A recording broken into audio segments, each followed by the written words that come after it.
प्रेसवाले आले, सर्व प्रेसवाले आले. कृपया त्या सर्वांच्यासाठी, सर्व पत्रकार बंधू भगिनींच्यासाठी आपण कृपया दीप प्रज्वलनाचा हा सोहळा आदरणीय नामदार आठवले साहेबांच्या हस्ते संपन्न होतोय. आदरणीय ताईसाहेब, आदरणीय अविनाशजी महातेकर साहेब, आदरणीय अशोक बापू गायकवाड यांच्या शुभ हस्ते हे दीप प्रज्वलन होते. मी विनंती करतो की आपल्याला सर्वांनी सहकार्य करावं.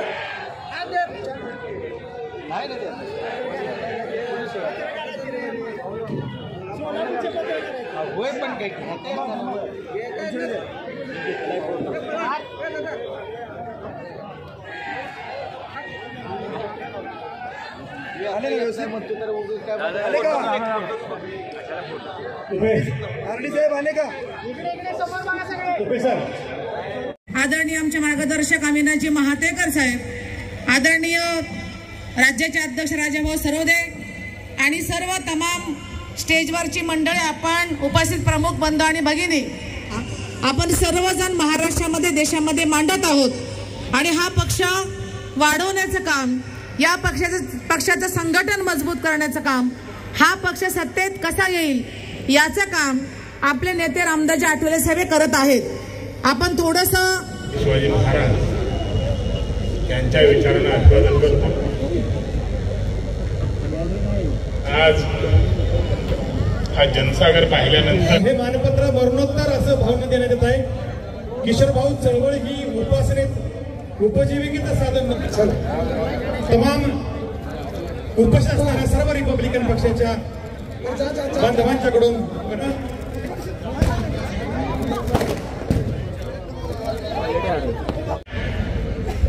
आपल्यासाठी या देशाने जे जे काही दिलं, साहेबाचा फोटो असला पाहिजे, सन्मानपूर्वक आम्हाला वागणी दिली पाहिजे, सन्मानपूर्वक आमच्या साहेबाला बोलवलं पाहिजे, सन्मानपूर्वक रिपब्लिकन पक्षाला नेत्याला बोलवलं पाहिजे. शिवाजी महाराज ज्यानं मन आणि मस्तक आणि मेंदू जागा केला आणि आम्हाला माणसामध्ये येऊन लढायला शिकवलं, ते परमपूज्य डॉक्टर बाबासाहेब आंबेडकर यांच्या विचाराला, आचाराला नतमस्तक होतो. आजच्या या मंचकावर ज्यांच्या आशीर्वादानं, ज्यांच्या मार्गदर्शनाखाली हा 64वा वर्धापन दिन साजरा होतोय, ते आपल्या सर्वांचे आदरणीय लाडके नेते डॉक्टर बाबासाहेब आंबेडकरांच्या विचाराचे वारसदार आणि तमाम महाराष्ट्रामध्ये ज्यांनी तुम्हाला मला क्रांती शिकवली आणि सांगितलं, हर तोल की टक्कर में संघर्ष हमारा नारा है, बाबा ने ललकारा है, भारत देश हमारा है. या भूमिकेला आपल्या उराशी बाळगत या विचाराला घेऊन महाराष्ट्राची चळवळ देशात पोहोचवली आणि देशामध्ये एक नवी क्रांती घडवली. ती आदरणीय नेते रामदासजी आठवले साहेब. या मंचकावर उपस्थित असलेले या सभेचे सन्माननीय अध्यक्ष राजाभाऊ सरोदे, त्याचबरोबर माझे मित्र आणि पश्चिम महाराष्ट्राचे अध्यक्ष अजूनही बनणार नाही, कारण इतक्या सहज एकामेकाला स्वीकारतो म्हणजे माझी म्हणण्यासाठी नाही.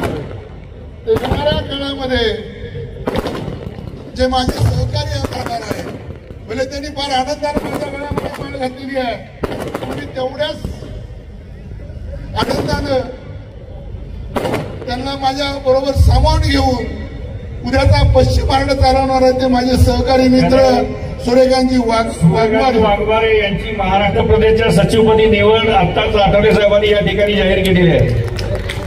पुन्हा एकदा जोरात टाळ्या वाजवून सूर्यकांत वाघमारे यांचं आपण स्वागत करूया. डॉक्टर बाबासाहेब आंबेडकरांचा, डॉक्टर बाबासाहेब आंबेडकरांचा. सूर्यकांत वाघमारे आगे बढ़ो. हे आज जेवण नाही झालं का? अरे एक आवाज जोरात द्या ना. जय भीम. सूर्यकांत वाघमारे या मंचकावर माननीय रामदासजी आठवले साहेब चालवत असलेल्या आणि बाबासाहेबांच्या संकल्पनेतल्या रिवण पक्षाचे दुसरे मार्गदर्शक, ज्यांच्या मार्गदर्शनानं त्यांच्या गाईडनं हा महाराष्ट्र सन्माननीय रामदासजी आठवले हा देशातला कारभार चालवतात.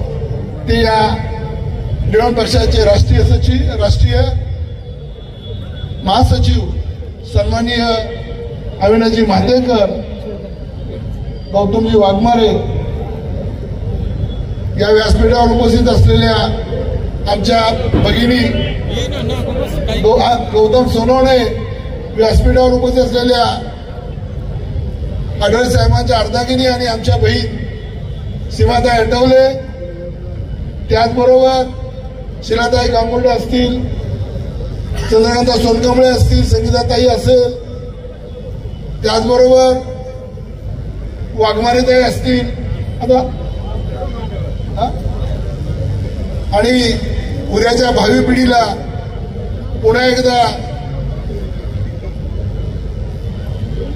एक नवं नेतृत्व मिळणार आहे आणि आपण त्याला सगळीजण लढ म्हणणार आहेत. असं आपलं नेतृत्व सन्माननीय आढळ साहेबांचे पुत्र जीत आठवले आणि आता मंचकावर उपस्थित असलेले सर्वच प्रमुख पदाधिकारी विनोदजी घेऊन गेलेले आहेत. अनेक आहेत, तिथं पारशिंगर साहेब आहेत, सरवड आहेत आणि माझ्या पाठीला मागे उभं राहून लढवाना म्हणणारा वाडेकर उभा आहे. इकडं डॉक्टर मोरे उभे आहेत, बसलेले आहेत आणि महाराष्ट्राचं राजकारण चालवणे पप्पू कागदे आज दिसत आले नाही, पण त्यांचाही आपल्याला आशीर्वाद आहे. असे सर्वच या व्यासपीठावरील प्रमुख आणि ज्यांच्या सहकार्याने साहेब हा वर्धापन दिन साजरा होतोय, ज्यांचं अवमूल्य सहकार्य लाभलं, रात्रीचा ज्यांनी दिवस केला, ते माझ्या सोबत काम करणारे, तुमच्यावर निश्चित प्रेम करणारा इथला नवा तरुण आणि आज सातारा जिल्ह्याचा प्रत्येक कार्यकर्त्याचा सगळ्याची नावं काय घेणं शक्य होणार नाही अक्षय, पण मी निश्चितच सांगेन, इकडं श्रीकांत एकाचे असतील, इकडं स्वप्नील गायकवाड असेल, दादा असेल, आता बरीचशी नावं आहेत. आणि त्याचबरोबर या पश्चिम महाराष्ट्र जिल्ह्यात काम करत असताना सवाखंडेसारखा आपलं रावखंडेसारखा कार्यकर्ता सतीश रावखंडे आहेत, अण्णा वायदंडे आहेत, ही सगळीच जण आमच्यात वाद होतो साहेब, पण सामावून घेण्याची आम्ही ताकद ठेवतो. सकाळी अन्नावर भांडण झालं की दुपारी सतीश मिटवतो आणि नव्यानं पुन्हा एकदा रिवण पक्ष जोमाने कामाला लागतो. असे सर्व सहकारी कोल्हापूरहून आलेले उत्तमजी कांबळे असतील, त्याचबरोबर पुण्याहून आलेले शैलेश चव्हाण असेल, सांगलीवरून आलेले भैया असेल, सांगलीचे जिल्हाध्यक्ष असतील सुनील साळवे असतील, आमचा मित्र संजय सोनवणे असेल, त्याचबरोबर आमचा सुरेंद्र असेल नगरहून आलेला, आणि आमचे बॉस दीपक आपलं प्रकाश लोंढे असतील, सिद्धार्थ असेल, आता बरीच नाव आहेत, म्हणजे माझ्याकडनं सिद्धार्थ विसरणार आहे. म्हणून मी तुम्ही उपस्थित सर्वच जनसमुदाय ज्यांनी माझ्यावर प्रचंड प्रेम केलं, कुणी भावासारखं केलं, कुणी वडिलांसारखं केलं, कुणी कार्यकर्त्यासारखं केलं, पण प्रत्येकानं माझ्यावर प्रेम केलं आणि त्या प्रेमाची उपमा द्यायची झाली तर समोर उभी असलेली गर्दी आहे. आणि या गर्दीनंच शहाजी सर आपल्याला दाखवून दिलेलं आहे की आपण सगळेजण कसे एकवटलेले आहोत. इथं सोमनाथजी आहेत, म्हणजे अनेक कार्यकर्ते आहेत. विक्रम शेलाचा सेमिनार विसरणार नावं, त्यामुळे विक्रम मित्र आहे माझा, त्याला राग येणार नाही. तर मित्रांनो, हा वर्धापन दिन आहे, तो पक्षाला दिशा देणारा हा वर्धापन दिन आहे, आढळ साहेबांची ताकद मजबूत करणारा हा वर्धापन दिन, तुमच्या स्वप्नातला पक्ष उभा करणारा हा वर्धापन दिन, ऊसधारक शेतकऱ्याला सत्तेत नेणारा आणि सत्तेत नेऊन सन्मानाने उभं करणारा हा वर्धापन दिन ठरावा. म्हणून हा गेलेला आटापिटा आहे. आम्ही अनेक वर्धापन दिन केले, पण आम्ही सत्तेच्या जवळ गेलो नाही. वाडेकर आपलं स्वप्न आहे, बाबासाहेबांचं स्वप्न आहे, जा तुमच्या घराच्या भिंतीवर लिहून ठेवा तुम्हाला शासनाची जमात बनायचं, आम्हाला जमात बनायचं. पण जमात कधी होणार आहोत जोपर्यंत आमच्यातला बाबासाहेब जागा होणार नाही, आमच्यातला रामदास आठवले भेटणार नाही, त्याचा ज्वालामुखी होणार नाही आणि मागून भीक मिळण्याचा अधिकार हे जोपर्यंत मनातून आवाज येणार नाही तोपर्यंत या देशामध्ये परिवर्तन होणार नाही. अनेकांनी आम्हाला प्रश्न विचारला की रामदास आठवले बीजेपी सोबत का गेले. मी माझ्या भाषणामध्ये अनेकदा सांगतो की डॉक्टर बाबासाहेब आंबेडकरांनी त्यावेळेला सांगितलं होतं की काँग्रेस हे जळतं घर आहे, पण तरी पवार साहेब डॉक्टर बाबासाहेब आंबेडकरांनी काँग्रेसमध्ये मंत्रिमंडळ स्वीकारलं होतं. कारण बाबासाहेब म्हणाले जरी काँग्रेस जळतं घर असलं, जर मी आत गेलो नाही तर मी माझ्या समाजाला न्याय देऊ शकणार नाही आणि न्याय द्यायचा असेल तर मला मोठ व्हावं लागेल आणि अविचारी लोकांच्या सोबत सुद्धा जाऊन इथलं सरकारमध्ये सामील व्हावं लागेल. आणि म्हणून बाबासाहेबांनी सुद्धा काँग्रेस जातीवादी आहे, काँग्रेस जळतं घर आहे, तरी काँग्रेसच्या मंत्रिमंडळामध्ये स्थान प्रस्थापित केलं. का केलं. बाबासाहेब जर काँग्रेसमध्ये गेले नसते आणि संविधान लिहिता आलं नसतं तर तुम्हाला मला या स्टेजवर मित्रांनो बसता आलं नसतं. म्हणून बाबासाहेबांनी घेतलेली भूमिका ही योग्य आहे आणि म्हणून बाबासाहेब काँग्रेसमध्ये गेले.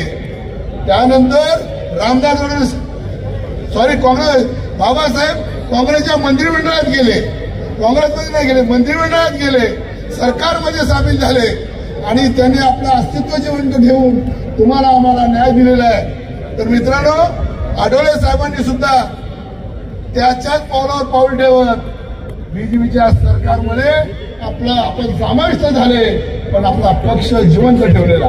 ज्या पक्षाचं नाव रिबन पक्ष आहे, जो पक्ष तुमचा आणि माझा आहे, ज्या पक्षानं बाबासाहेबांनी ज्या पक्षाला जन्म दिलेला आहे त्या पक्षाचा आपण इथं वर्धापन दिन घेतोय. आणि म्हणून मला सांगायचंय जसा निर्णय डॉक्टर बाबासाहेब आंबेडकरांनी घेतला तसाच निर्णय, कटू निर्णय आढळले साहेबांनी घेतला आणि सत्तेमध्ये जाण्याचा मार्ग स्वीकारला. का स्वीकारला. जर रामदास आठवले सत्तेत गेले नसते तर पुन्हा एकदा आपल्याकडे अधोगती आली असती, आम्हाला प्रश्न सोडवता आले नसते, आम्हाला प्रश्नाची उत्तरं शोधता आली नसती, आम्हाला विकास साधता आला नसता, आम्हाला इथं उभं राहता आलं नसतं. आणि म्हणून आठवले साहेबांनी निर्णय घेतला. अनेक जण म्हणतात की आठवले साहेब जातीवाद्यावर आहे, पण आठवले साहेब जातीवाद्यासोबत नाही, आठवले साहेब हे डॉक्टर बाबासाहेब आंबेडकरांच्या सोबत आहेत, बाबासाहेबांच्या विचारासोबत आहेत आणि बाबासाहेबांच्या विचारानं त्यांना परिवर्तन हवं आहे. पण वेट अँड वॉच आहे, वेळ कधी येते त्याची वाट आपण पाहतोय.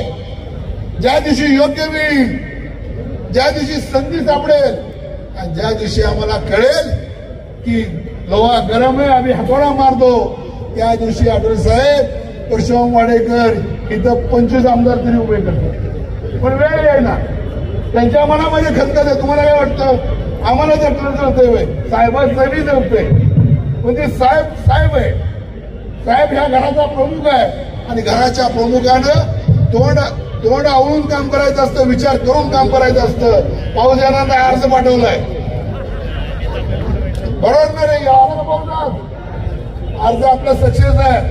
आज अर्ज दिला लगेच ग्रँट झाला, तसा हा बी अर्ज ग्रँट झालेला आहे. त्यामुळे मी तुम्हाला मित्रांनो एवढंच सांगेन की आठवले साहेबांच्या स्वप्नात सुद्धा माझा माणूस, माझा कार्यकर्ता हा आमदार व्हावा, लालदेवच्या गाडीत बसावा आणि माझ्या घरी मला भेटायला यावा, हे स्वप्न रामदास आठवलेंचं आहे. पण हे स्वप्न पूर्ण करायचं असेल तर मग आपल्याला सुद्धा नीट रस्त्याने चालावं लागेल. आणि राजाभाऊ सर्वजणांनी योग्य निर्णय घेतलेला आहे, त्या निर्णयाच्या सोबत आम्ही सगळे आहोत. साहेब एकदा आपण जसं तुम्ही बीजेपीवर जाऊन कडू कारलं चाकलं तसं एकदा कडू कारलं सगळ्याला चाकायला द्या, काहीतरी चांगला निर्णय येऊ द्या आणि एकदा बघूया आपल्या पैलवानाचे तरी किती दम आहे. आणि एकदा तुम्ही घोषणा करा, परिवर्तन चक्र तुमच्या हातात येईल आणि उद्याच्या मिटिंगला तुम्ही न कॉल करता एका मिनिटात निमंत्रण येईल. कारण ओरडल्याशिवाय ऐकत नाहीत, रडल्याशिवाय जेवण मिळत नाही आणि लढल्याशिवाय न्याय मिळत नाही. तुम्ही लढ म्हणा. प्रत्येक कार्यकर्ता ताकदीने उभा आहे. विनोद निकाचे सारख्या कार्यकर्त्यांनी तिथं जाऊन लढले. 2 आमदार तुमच्या पत्रात दिले. अरे त्या विनोद निकाच्यासाठी जोरदार टाळ्या झाल्या पाहिजेत. आणि इथं सुद्धा राजाभाऊ तुमच्या नेतृत्वाखाली 10 आमदार झाले पाहिजे. जोरदार टाळ्या वाजवा. मी तुमच्या सोबत येऊ. आम्हाला लढायचंय. फक्त तुम्ही लढ म्हणा. वाट बघताय. साहेबांबद्दल गैरसमज पसरवणारे कृपया थांबावं. साहेबांबद्दल गैरसमज पसरवणारे थांबावं. पार्टीत गैरसमज कमी करावे. पार्टीत आम्ही हम सब एक है, बाकी सब फेक है. तर त्या फेकच्या नादाला न लागता हम सब नेक है. आम्ही लढतोय. शेवटचा श्वास तुमचा. शेवटच्या श्वासाचा आवाज बंद होईपर्यंत रामदास आठवले जिंदाबाद एवढाच शब्द प्रत्येक कार्यकर्ता तोंडातनं काढेल आणि आपला अख्खं आयुष्य तुमच्यासाठी वेचेल.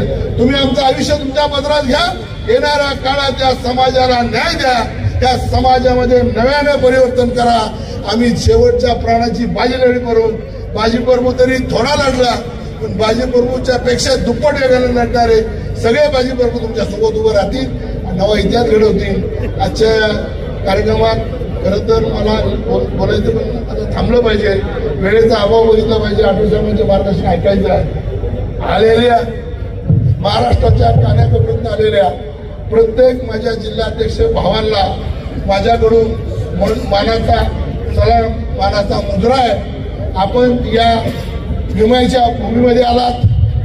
या अधिवेशनामध्ये एक आगळं वेगळं पण दाखवलं आणि माझं स्वप्न होतं की हे तालीम संघ पूर्ण भरला पाहिजे. आज साहेब तालीम संघ भरलेला आहे. या तालीम संघ भरण्यामागे सगळ्यांचं योगदान आहे. सगळ्या जिल्हाध्यक्षांचं योगदान आहे. म्हणून सगळ्या जिल्हाध्यक्षांना आपण स्टेजवर घेतलेला आहे. मनपूर्वक आभार. त्याचबरोबर सर्व विभागीय अध्यक्ष आहेत त्या सगळ्यांचे मनपूर्वक ऋणी राहतो. आणि आपण जे सहकार्य केलेले आहेत माझ्या सगळ्या बहिणींनी केलेल्या आहेत. त्यावेळेस बहादूर सारखा कार्यकर्ता इथं आहे. त्या सगळ्यांनी सहकार्य केलेलं आहे. त्या सगळ्यांना ऋणी राहतो आणि इथं थांबतो. आता माझ्या भाषणानंतर मी साहेबांना विनंती करणार आहे की आपण आपला पहिल्यांदा आमच्या वतीने सत्कार घ्यावा आणि नंतरच स्टेजवरचे आपल्या पक्षाचे राष्ट्रीय अध्यक्ष आठवले साहेब आणि सर्वच माझा मुलगा अजित आणि सर्वच ज्येष्ठ आणि श्रेष्ठ कार्यकर्ते मंडळी, महिला वर्ग आणि सर्व राज्यामधून सर्व जिल्ह्यामधून आलेल्या सर्व कार्यकर्त्यांना माझा मानाचा जय भीम. जय भीम. खरं म्हणजे 67वा वर्धापन दिन हा आज आपण साताऱ्यामध्ये साजरी करत आहोत. हा प्रत्येक महाराष्ट्राच्या भागामध्ये साहेबांनी साजरी केलेला आहे. हा सातारा जो जिल्हा आहे ही भूमी आहे. ही भीमाईंची भूमी आहे. ही भूमी आहे वीरांची भूमी आहे. आजच मी आठवले साहेबांना सांगितलं या भूमीमध्ये कर्मवीर भाऊराव पाटील यांची रयत शिक्षण संस्थेमध्ये माझ्या आजोबांनी शिक्षण घेतलं, माझ्या आजींनी शिक्षण घेतलं आणि उच्च पदावर त्यावेळी जेव्हा दलित लोकांना शिक्षणासाठी पैसे नसायचे त्यावेळेला त्यांनी एक हॉस्टेल सुरू केलं होतं आणि त्या हॉस्टेलमध्ये शिक्षण माझ्या आजोबांनी आणि त्यावेळेच्या विद्यार्थ्यांनी घेऊन खूप मोठ्या पदाला गेलेले आहे.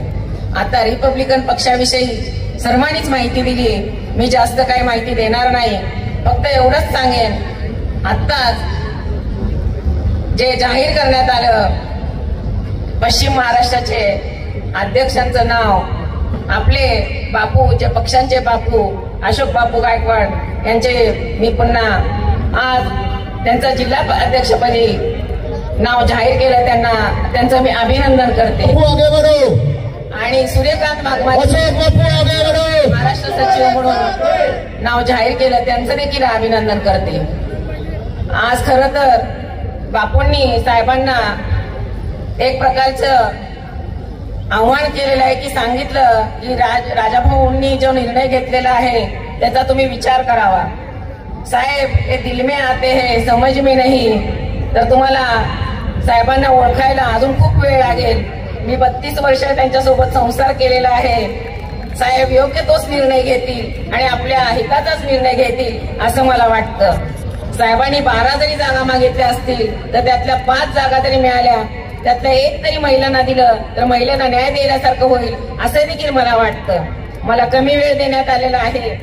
जाता जाता एवढंच बोलेन, येऊ द्या रे किती, अरे येऊ द्या रे किती बी भले भले फरक पडत नाही. अरे येऊ द्या रे किती बी भले भले फरक पडत नाही. रिपब्लिकन पक्षाचे राष्ट्रीय अध्यक्ष आमचे आठवले साहेबच आहेत. आमचे आठवले साहेबच आहेत.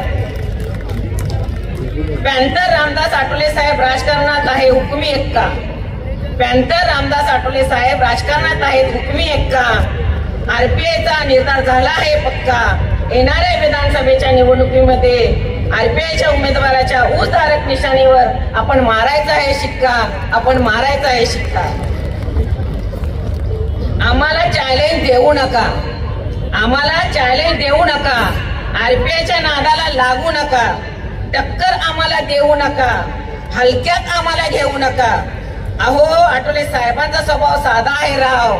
अहो आठवले साहेबांचा स्वभाव साधा आहे राव. त्यांचा विश्वास तुम्ही तोडू नका. नाहीतर चल या विश्वास बिंदास आमच्याशी शर्यत लाव. बिंदास आमच्याशी शर्यत लाव. खरं म्हणजे आपल्याला महाराष्ट्राचे खूप प्रश्न आहेत. आता आपण पाहतच आहात, लहान लहान मुलीवर खूप अन्याय अत्याचार होत आहे. त्यांचा प्रश्न घेऊन जायचा आहे. शेतकऱ्यांचा प्रश्न घेऊन जायचा आहे. मुलं बेरोजगारी आहेत त्यांचा प्रश्न घेऊन जायचा आहे.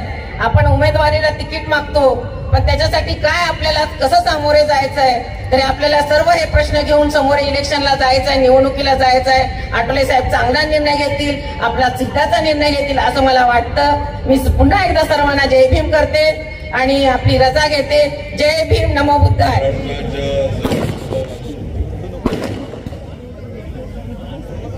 महाराष्ट्र, मराठवाडा, उत्तर महाराष्ट्र,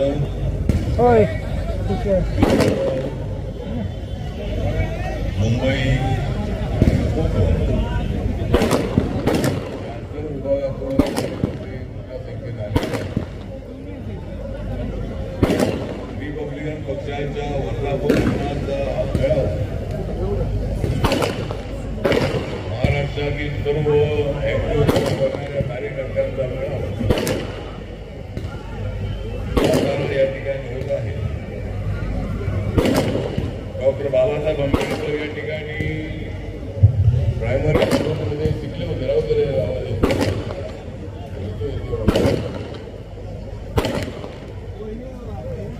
बाबासाहेब आंबेडकर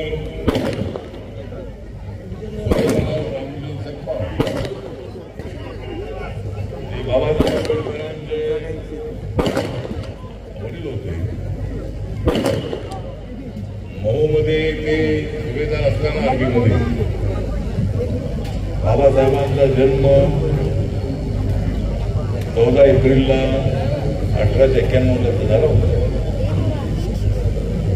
आणि मिलिटरीची सर्व्हिस संपल्यानंतर बाबासाहेब आंबेडकरांचे वडील सुभेदार रामजी सप्पाळ हे त्यावेळेला इथं साताऱ्यामध्ये आले होते. आणि साताऱ्यामध्ये इथं बाजूलाच एक हायस्कूल आहे, शाळा आहे. त्या ठिकाणी बाबासाहेब आंबेडकर प्रायमरी स्कूलमध्ये शिकण्यासाठी होते. आणि बाबासाहेब आंबेडकरांच्या ज्या आई होत्या आई त्यांचा मृत्यू इथंच झाला होता. आणि या ठिकाणी भीमाईचं स्मारक आहे.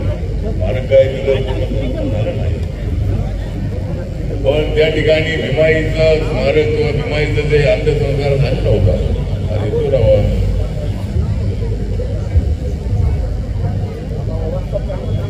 भीमाईचं जे स्मारक आहे ते स्मारक भव्य दिवस होणं आवश्यक आहे.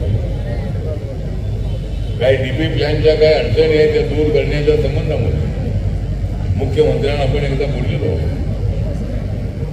माननीय मुख्यमंत्री एकनाथ शिंदेजी सातारा जिल्ह्यातले आहेत. शेतकऱ्यांचे जे पुत्र आहे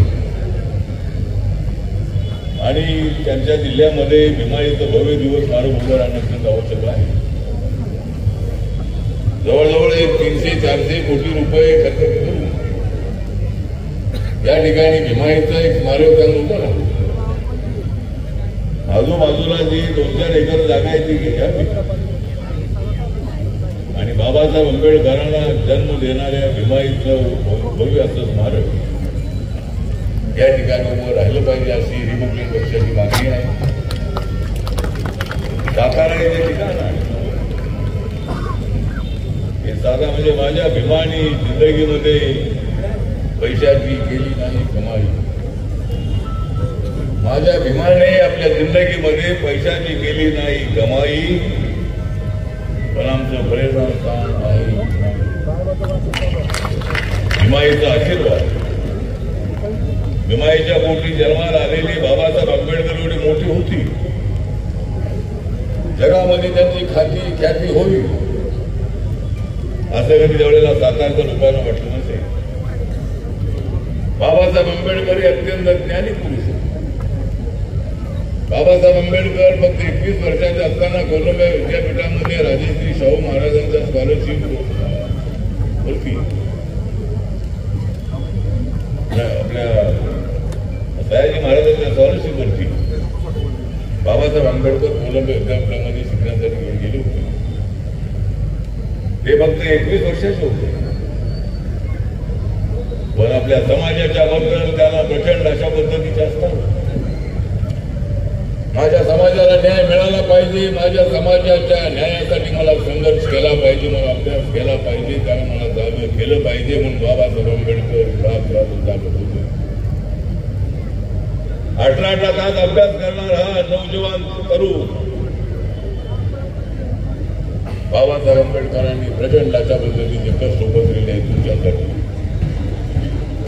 बाबासाहेब आंबेडकर आपल्या जीवनामध्ये आले नसते तर बाबासाहेब आंबेडकरांनी बडोद्याची नोकरी सोडली नसती तर आपलं काय झालं असतं हे सांगता येत नाही. आम्ही आज कुठे असतो हे सांगता येत नाही. बाबासाहेब आंबेडकरांनी नोकरी सोडली आणि बाबासाहेब आंबेडकरांनी प्रतिज्ञा केली की मी माझ्या समाजाला न्याय मिळवून देण्यासाठी सातत्याने मी आवाज उठवत राहणार. संघर्षाची भूमिका घेत बाबासाहेब आंबेडकर अभ्यास करत होते, अनेक पुस्तकांचा अभ्यास करत होते. त्यांच्याजवळ लायब्ररी मोठी होती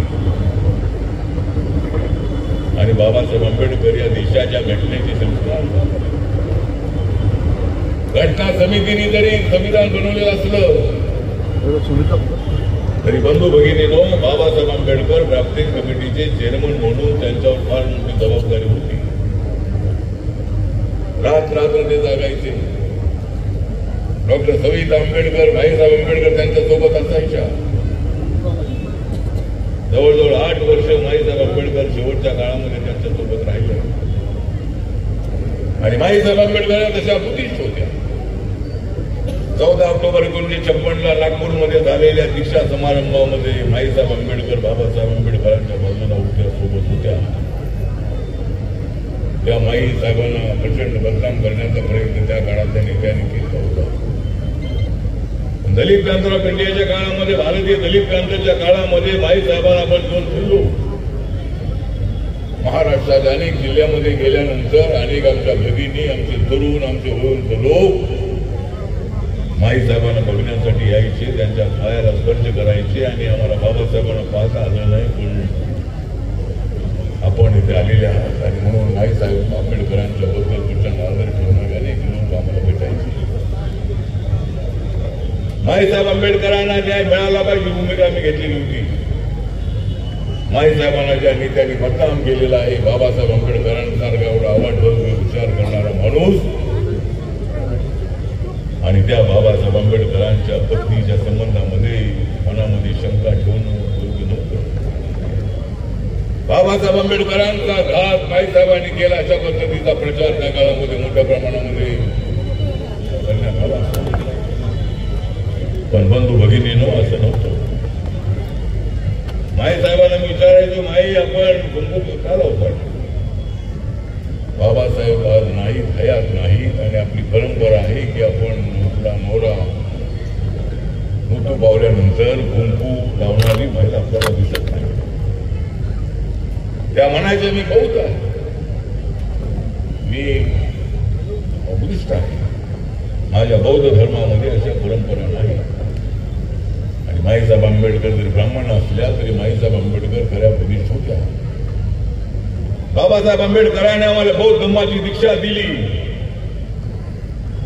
अजून काही काळ बाबासाहेब आपल्यात राहिले असते तर देशामध्ये असंख्य लोक बौद्ध होऊ शकले असते, झाले असते. लगेच 6 डिसेंबर आणि 14 ऑक्टोबर आणि 6 डिसेंबर 1-1.5 महिन्याचा कालावधी होता. बाबासाहेब आंबेडकर अजून आपल्यात राहिले. अजून काही वर्षे बाबासाहेब आंबेडकर आपल्या मध्ये राहिले असते तर या देशाच्या राजकारणाला एक वेगळी करांडी मिळाली असते. बाबासाहेब आंबेडकरांनी रिपब्लिकन पक्ष भव्य दिव्याचा उभा केला असता, त्याचा वटवृक्ष झाला असता. तर बाबासाहेब आंबेडकर रिपब्लिकन पक्ष स्थापन होण्याच्या अगोदरच त्यांचं महापरिनिर्वाण झालं. आणि रिपब्लिकन पक्ष हा नंतर स्थापन झाला 3 ऑक्टोबर 1957 नागपूरमध्ये. तो पक्ष आम्ही चालवण्याचा प्रयत्न करतो. आज राजाभाऊ सर्वदे आमचे राज्याचे अध्यक्ष आहेत, त्यांच्या अध्यक्षतेखाली अशोक बापू गायकवाड याच्या कार्यक्रमाचे स्वागताध्यक्ष आहे. आदरणीय उदयनराजे भोसले छत्रपती शिवाजी महाराजांचे वंशज, सुरेंद्र राजे हे सुद्धा छत्रपती शिवाजी महाराजांचे ते वंशज आहेत. ते दोघे येणार होते पण काय अडचणी म्हणून ते तरी आले नसले. दोघांच्या शुभेच्छा आपल्याला मिळालेल्या आहेत. जशी भीमाईची ही भूमी आहे तशी छत्रपती शिवाजी महाराजांची राजधानी, पहिली राजधानी सातारा होती, नंतर रायगड झाली. छत्रपती शिवाजी महाराजांचा कार्यकाळ या भागामध्ये मोठ्या प्रमाणामध्ये राहिला. शिवाजी महाराजांनी सुद्धा महाराष्ट्र खडबडून जागा केला, देश खडबडून जागा केला. दिल्लीपासून पानिपत पर्यंत छत्रपती शिवाजी महाराज जाऊन पोहोचले. मावळ्यांना घेऊन ते लढायचे, गनिमी काव्यानं ते लढायचे. आणि छत्रपती शिवाजी महाराजांनी गनिमी काव्याने लढवून मोगलांना सडू ती पळू करून सोडलं होतं. अफजलखानाचा कोतळा बाहेर काढण्याचं काम त्याच वाघ नकाने केलेलं होतं. की वाघ नक लंडनमध्ये आहे, आणले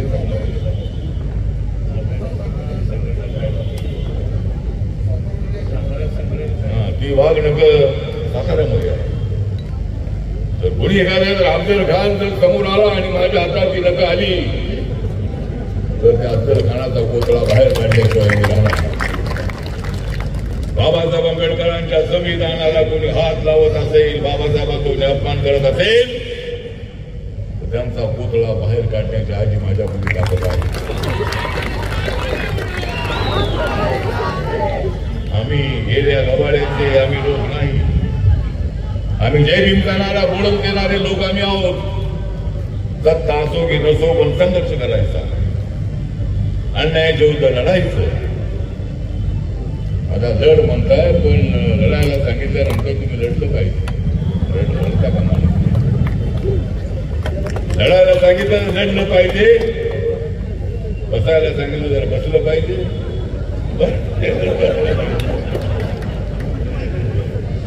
ठीक आहे, मी काय उठावं तुम्हाला लढायला लावणार नाही.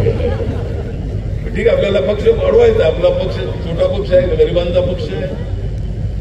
कार्यकर्ते धावपळ करत येतात. गाडी कुणी मिळत नाही. गाडी एखादी करायची म्हटलं तर 2-4 हजार रुपये लागतात, 5,000 रुपये लागतात. मुंबईवर गाडी करायची असेल तर 15-20 हजार रुपये लागतात. एवढे पैसे आणायचे पण ते पैसे आणायचे कुठे माझ्यापेक्षा तुम्हाला जास्त माहिती आहे.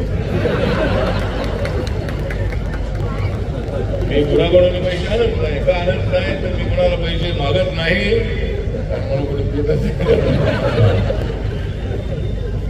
ठीक आहे, सांगायचं ते एवढाच आहे की आपल्यामध्ये जेवढी ताकद असली पाहिजे. ठीक आहे, आपल्याकडे नाही आहे.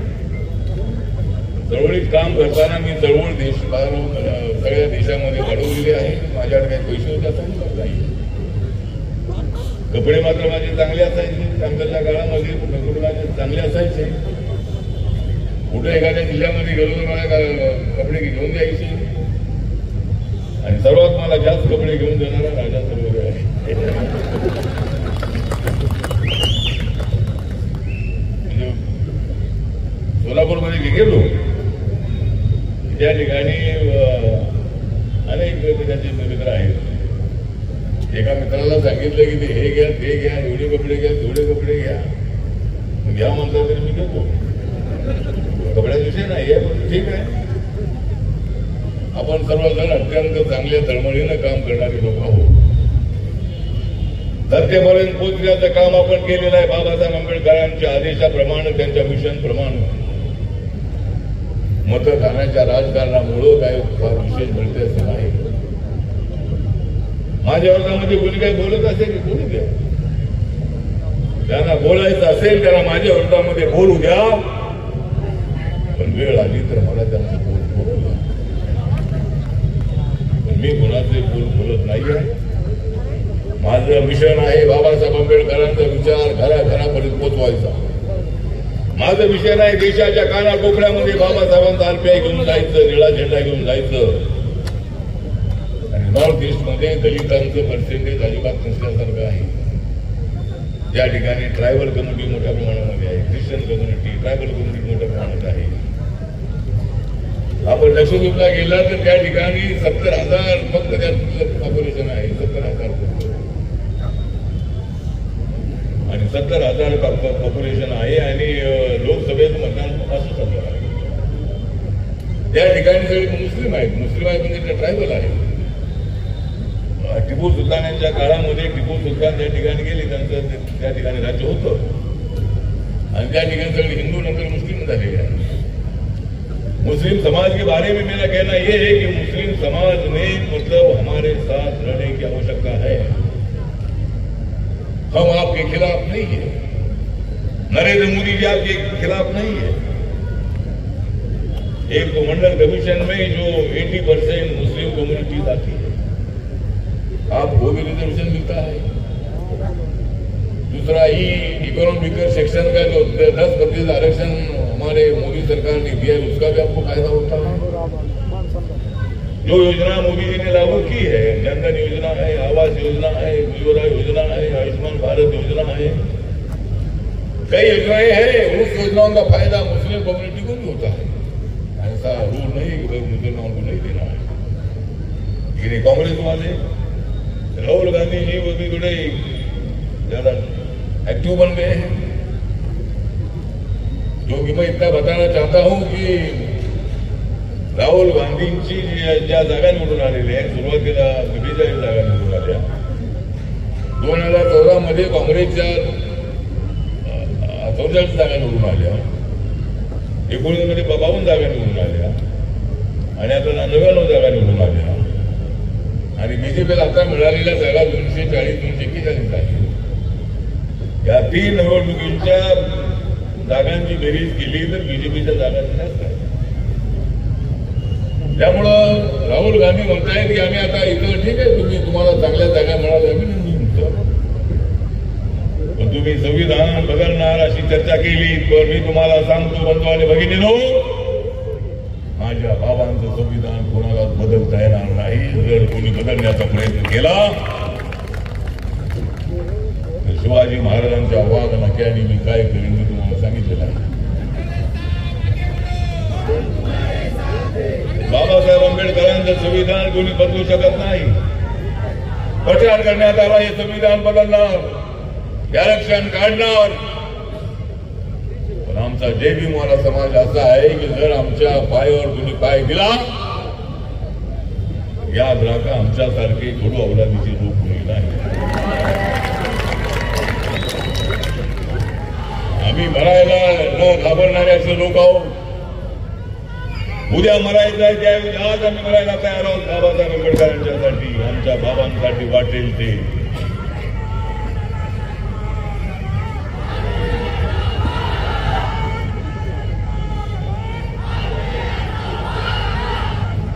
आरपीआयचा वाघ आला. आरपीआयचा काही तुला सांग. अरे तुला बोलवायची आहे माझ्या बाबांच्या विचाराची बाब. अरे तुला बोलवायची आहे बाबासाहेबांच्या विचाराची बाब. आणि जर बाबांना कोणी विरोध केला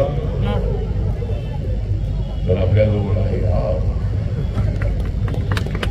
आग ओकायला मी कमी नाही. एकदा आग लावायची ठरवलं तर आम्ही सगळं पेटवून देऊ शकतो, पण आम्हाला पेटवायचं नाही. बाबासाहेब आंबेडकर आम्हाला पेटवायला शिकवलं नाही, आम्हाला विजवायला शिकवलेलं आहे. बाबासाहेब आंबेडकरांनी आम्हाला विजवायला शिकवलेलं आहे, पेटवायला शिकवलेलं आहे. पेटवायचं म्हटलं तर एका मिनिटामध्ये आम्ही पेटवू शकतो, पण नाही पेटवायचं आम्हाला कोणाला पेटवायचं नाही. पेटणारी पेटतात, पेटू द्या त्यांना.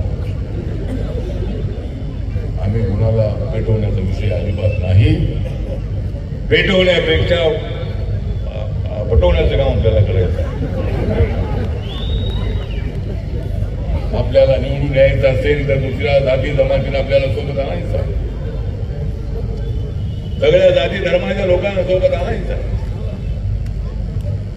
मराठा समाजाच्या आरक्षणाला सर्वांमध्ये कोणी पाठिंबा दिला असेल तर मी आणि माझ्या पक्षाने दिला होता. पॅंथरच्या काळामध्ये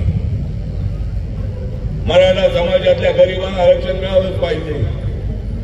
या साताऱ्यामध्ये जवळजवळ 5 ते 7 लाख महिलांचा, तरुणांचा मराठा समाजाचा मोर्चा निघाला होता. शांततेने एकदम. आज माननीय मनोज जरांगे पाटील यांनी मराठा समाज घडवून जागा केलेला आहे. मराठा समाज मराठा आरक्षणासाठी वाटेल ते करायला तयार आहे. मराठा समाजाला आरक्षण मिळालंच पाहिजे ही आमची मागणी आहे.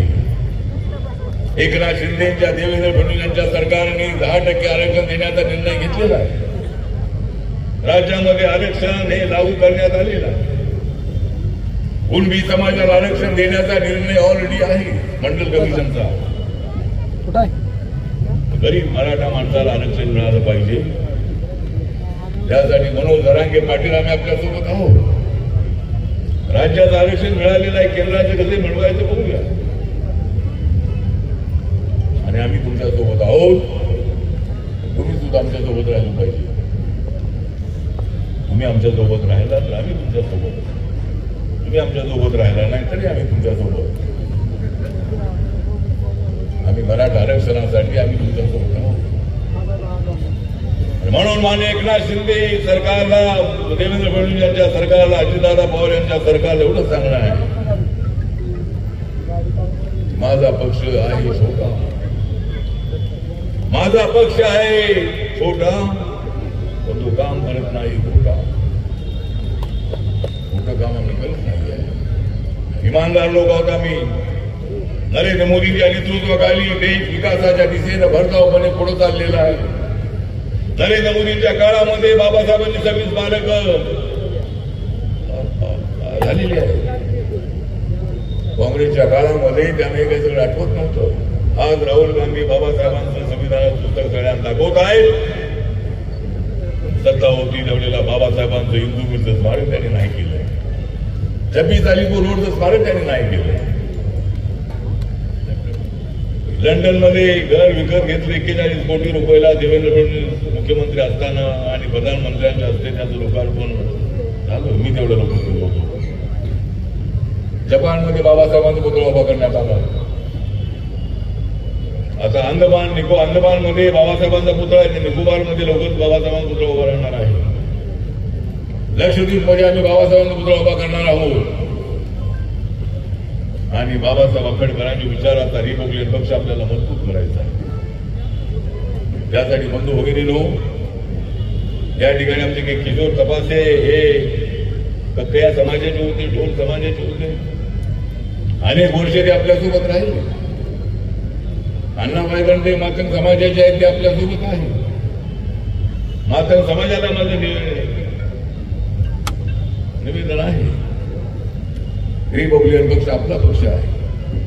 बाबासाहेबांचा पक्ष, अण्णाभाऊंचा पक्ष, गौरी वस्तादांचा पक्ष, महात्मा ज्योतिबा फुले विचाराचा पक्ष, सावित्रीबाई फुलेंचा आदर्श ठेवणारा पक्ष रिपब्लिकन पक्ष आहे. मातंग समाजाने सुद्धा रिपब्लिकन पक्षात आलं पाहिजे.